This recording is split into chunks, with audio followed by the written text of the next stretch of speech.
কাবু দাহদা, আল্লাহ তোকে এর চেয়ে 10 গুণ বড় বড় জান্নাত দিবে। আমি তোর খেজুরের বাগান দেখতেছি জান্নাতের ভিতরে। যুবক যখন সেজদায় যায়, যুবক তো জানে না, ও তো জানে আমার চলায় জমিন কাঁপে, ও তো জানে যে আমার চলায় এলাকা কাঁপে। হায়, ও জানে না ওর সেজদায় যে আরশ কাঁপে, ওটা ও জানে না। যদি জানতো তো এলাকা কাঁপাইতো না, যদি জানতো তো জমিন কাঁপাইতো না। ও সেজদা দিতে থাকতো আর আরশকে কাঁপাইতে থাকতো। যুবকের সেজদায় আরশ কাঁপে, আরশ। যুবক যখন সেজদায় যায়, সেজদায় পড়ে তো আল্লাহ ফেরেশতা, নাইলে এই হাদিস কোনোদিন আসতো না। আল্লাহ ফেরেশতাকে বলে উনজুর ইলা শাব মাযা ইয়াফআল, যুবকের দিকে তাকাতো কি করে আল্লাহ জানেন। তো ফেরেশতা বলে জাআলা আজলাহু ওয়া মাজালাহু লিআজলিক, সবকিছু বিসর্জন দিয়ে আপনার কুদরতি পায়ে মাথা ঠেকায় দিয়েছে। তা আল্লাহ বলে হাদা আবদি হাক্কা, এ আমার পারফেক্ট বান্দা। ইন্নী উবাহি বিহিল মালাইকা, তোমাদের উপরে আমি একে নিয়ে গৌরব করি। যখন সেজদায় চিৎকার দেয় সুবহানা রাব্বিয়াল আলা, আল্লাহ বলে সাব্বাহতানি সাব্বাহতুক, তুই আমাকে পবিত্র বললি, যাহ তুই পবিত্র, তোর গুনাহ মাফ। সেজদার থেকে উঠার আগে মাফ। আলাইতানি ফাআলাইতুক, মহান বললি, তুইও সৃষ্টির ভিতরে মহান। দুনিয়াওয়ালারা তোকে কি দিবে? কিয়ামতের দিন আমি তোকে আরশের নিচে সুপার ডিলাক্স গ্যালারিতে বসাবো। গ্যালারিতে, সুপার ডিলাক্স গ্যালারি বোঝেন? 7 জনের ভিতরে একজন ওই যুবক যে যৌবন আল্লাহর সাথে বিনিময় করে। আল্লাহ বলে তাকে আমি আরশের নিচে গ্যালারিতে বসাবো। সাবআতুন ইয়াদিল্লুহুমুল্লাহু তাহতা দিল্লি। দুনিয়াওয়ালারা তোকে কি দিবে? দুনিয়াওয়ালারা অতক্ষণ দিবে যতক্ষণ স্বার্থ আছে। হইতে পারে স্বার্থ শেষ তো তোমার এতিম বাচ্চা, তোমার দুধের শিশুকেও এতিম করতে দুনিয়াওয়ালারা দ্বিধা করবে না, দ্বিধা করবে না। তোমার নববধূকে বিধবা বানাইতে দুনিয়াওয়ালারা দ্বিধা করবে না। অতদিন তুমি চামচ, যতদিন তুমি বোঝেন। রাগ হয়ে গেলেন? যুবক পায়ে হাত রাখি, মাপ চাই তোমাদের কাছে।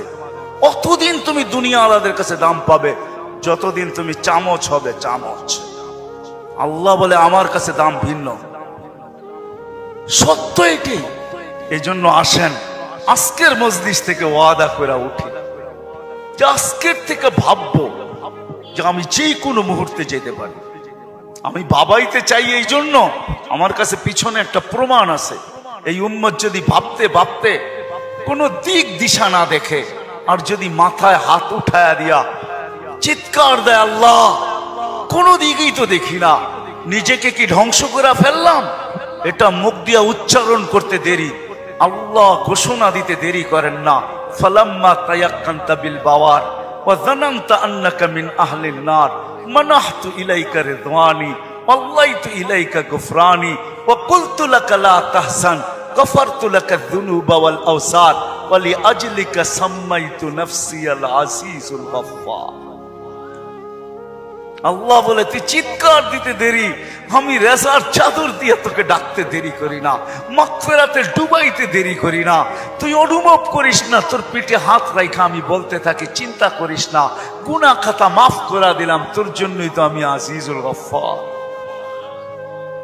এই জন্য চিন্তা করাইতে চাইতেছি। আসেন আজকের থেকে একটু চিন্তা করি যে আমি প্রস্তুত কতটুকু, প্রস্তুতি কতটুকু। এটার জন্যই আল্লাহওয়ালাদের সোহবত লাগবে, এটার জন্যই হক্কানি আলেমদের স্পর্শ লাগবে। মেরে দোস্ত, চোখের পর্দা একদিন খোলা যাবে। যদিও আজকে আমরা নিশাগ্রস্ত, কোরআনই বলে ওয়াতারান নাসা সুকারা, আজকে সবাই আমরা নিশাগ্রস্তের মতো। যুবক যৌবনের নিশায়, নারী নারীত্বের নিশায়, পুরুষ পুরুষত্বের নিশায়, বাড়িওয়ালা বাড়ির নিশায়, দোকানওয়ালা দোকানের নিশায়, হাটওয়ালা হাটের নিশায়, ঘাটওয়ালা ঘাটের নিশায়, রোডওয়ালা রোডের নিশায়, অফিসওয়ালা অফিসের নিশায়, আদালতওয়ালা আদালতের নিশায়। প্রত্যেক ব্যক্তি কসম খোদার আমরা নিশাগ্রস্ত, যার কারণে অনুভব হয় না কিছু। ঘোর একদিন কাটবে, খোদার কসম কাটবে। মালাকুল মউত হাত রাখতে দেরি, নিশার ঘোর কাটতে দেরি হবে না। নিশার ঘোর কেটে যাবে, আমাদের নিশার ঘোর কেটে যাবে। কবি শুধু শুধু বলে নাই ফাসাও ফাতারা ইদান কাশাফাল গুবারু আফারসুন তাহতা রিজলিকা আম হিমার। কোরআনও এক জায়গায় বলতেছে তুমি অতি সত্তর দেখবে, অতি সত্তর তুমি দেখবে, বেশি দূরে না। তারাউনাহু বাঈদা ওয়া নারাহু কারিবা। আল্লাহ বলে ভাবতেছো তুমি অনেক দূরে, না না আমরা দেখতেছি তোমার নাকের ডগায় চলে আসছে, তোমার দুয়ারে চলে আসছে। এই জন্যই আল্লাহর রাসূল দয়ার নবী সতর্ক করছেন উম্মতকে আসবাহতা ফালা তানতাযিরিল মাসা। সকাল মিলল তো দুপুরের অপেক্ষা করো, বিকালের অপেক্ষা করো না। বিকাল মিলল তো সকালের অপেক্ষা করো না। এই জন্য আসেন, আল্লাহ ওয়ালাদের সোহবত লাগবে,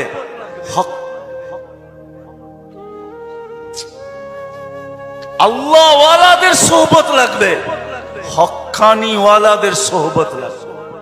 এদের সোহবতে যাবে যখন, সোহবত লাগবে, পরিবেশ লাগবে।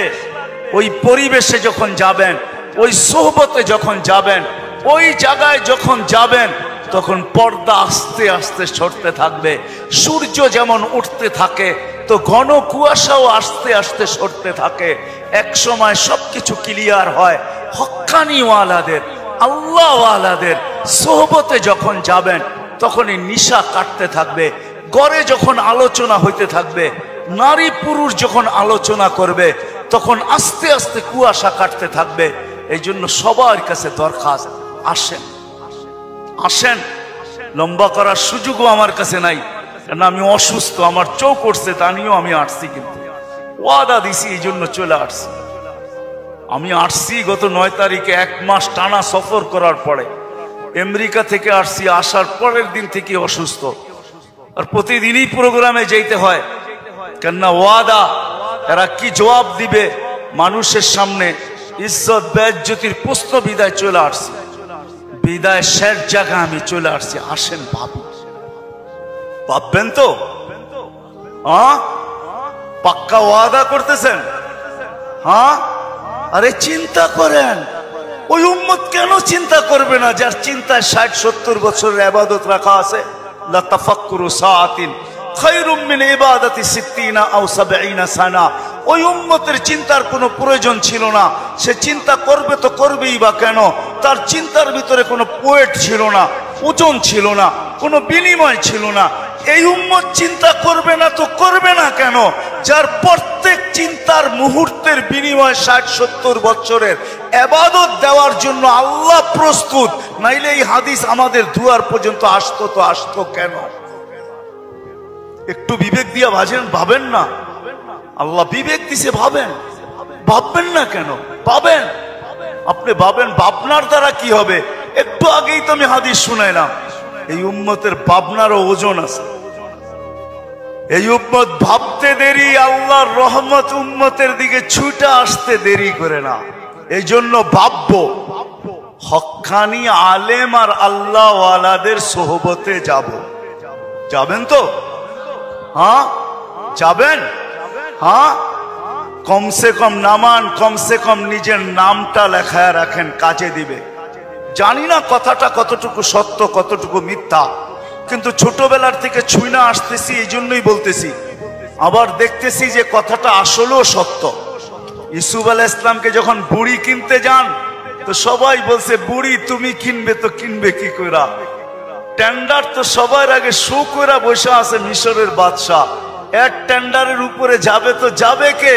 সবচেয়ে বড় বুলি সে লাগায় বসে আছে, তুমি কিনবে তো কিনবে কি কইরা? বলছে আমি কিনতে যাইতে চাইতেছি না, আমিও জানি কিনতে পারবো না, কিন্তু আমি চাই লিস্টিতে আমার নামটা থাক। কিয়ামতের দিন যদি লিস্টি খোলা হয় যে ইউসুফের ক্রেতা কে কে ছিল, আমার নামটাও যেন আসে।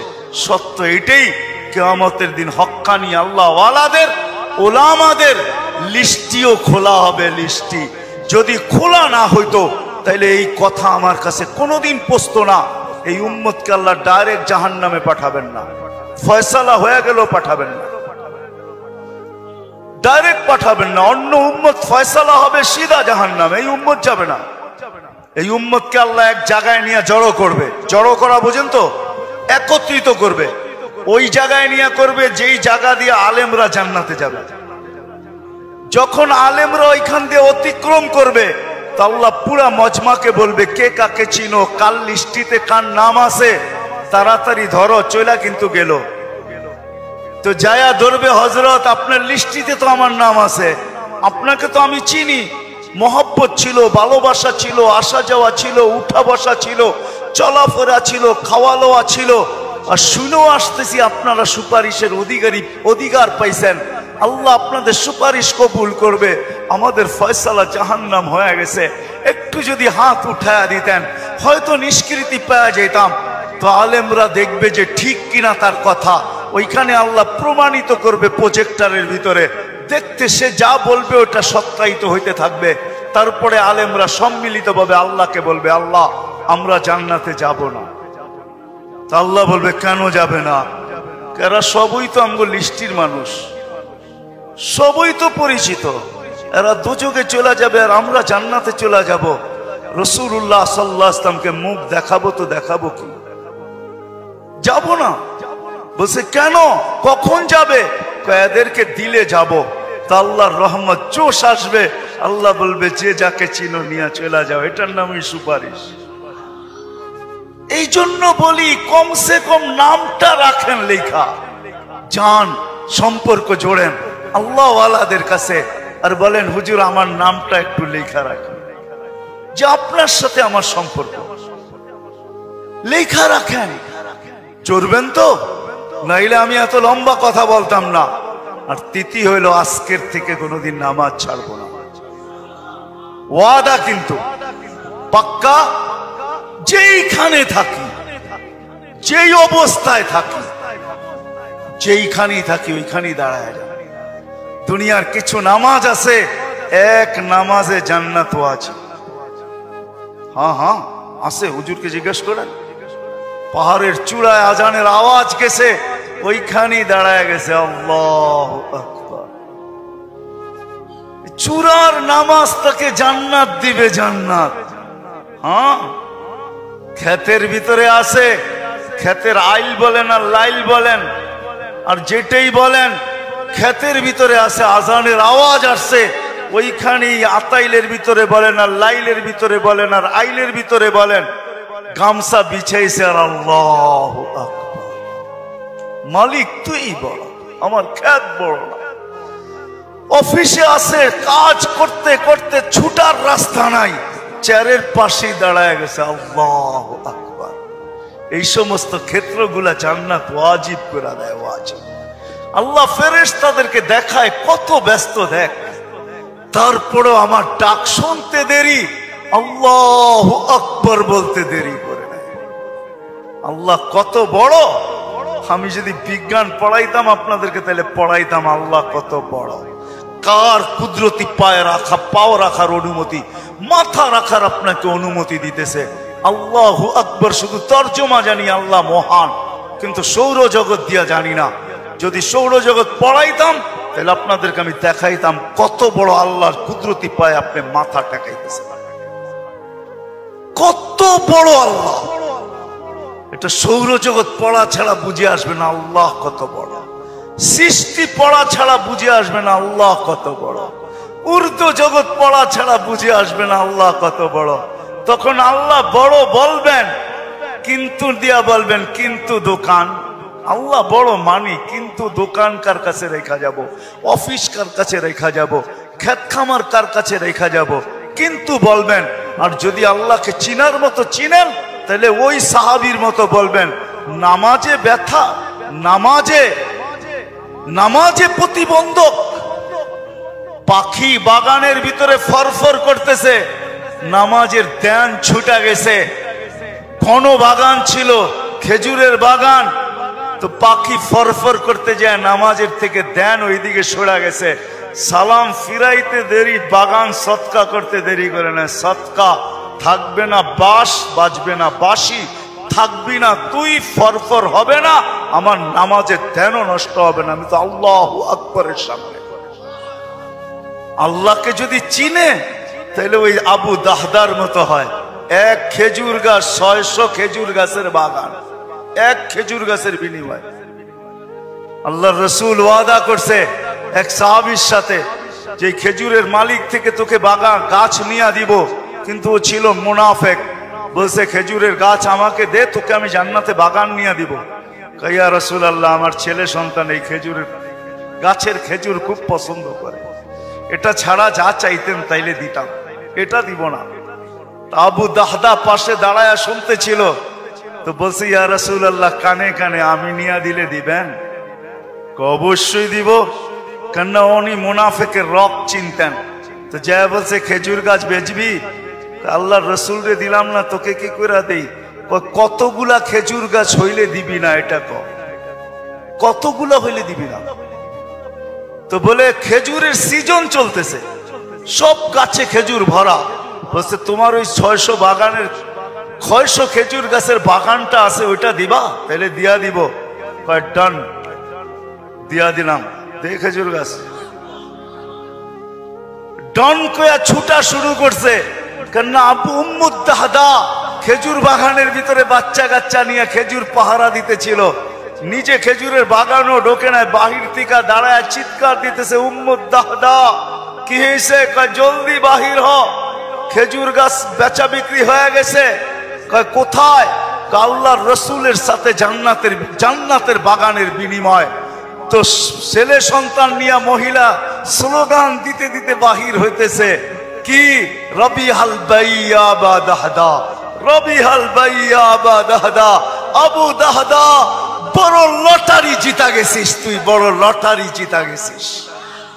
বাহির হয়ে চলে আসছে, 600 খেজুর গাছ দিয়া দিছে। আল্লাহর রাসূলকে বলছে, ইয়া রাসূলুল্লাহ, খেজুর গাছ কিনা ফেলছি। কি দিয়া কিনছিস? 600 খেজুর গাছের বাগান দিয়া কিনা নিছি। আবু দাহদা, আল্লাহ তোকে এর চেয়ে 10 গুণ বড় বড় জান্নাত দিতে। আমি তোর খেজুরের বাগান দেখতেছি জান্নাতের ভিতরে। সত্য এটা। ওরা চিনছে আল্লাহু আকবার কি জিনিস, ওরা চিনছে লা ইলাহা ইল্লাল্লাহ কি জিনিস, মুহাম্মাদুর রাসূলুল্লাহ কি জিনিস। এই জন্য ওয়াদা করেন আজকের থেকে নামাজ ছাড়বো, পাক্কা ওয়াদা। যুবকরা কি বলে? পাক্কা ওয়াদা। ইনশাআল্লাহ হুজুর দোয়া করবে, তারপরে এখান থেকে উঠা যাব, এর আগে কেউ যাব না। আমি আপনাকে চোখ খুলা দেখাইতে পারি, আমার চোখে চোখ উঠার কারণে কথা বললে অনেক জোর লাগে। আবার কালকেও প্রোগ্রাম আছে, ডেলি আছে। আসছি আমি 9 তারিখে, 1 মাস সফর করার পরে টানা আমাদের তাবলিগি সফর ছিল। 1 ঘন্টার জন্য এরকম কোনো সুযোগ ছিল না থামার। তারপরও চলে আসছি। উঠা চলে যাবেন?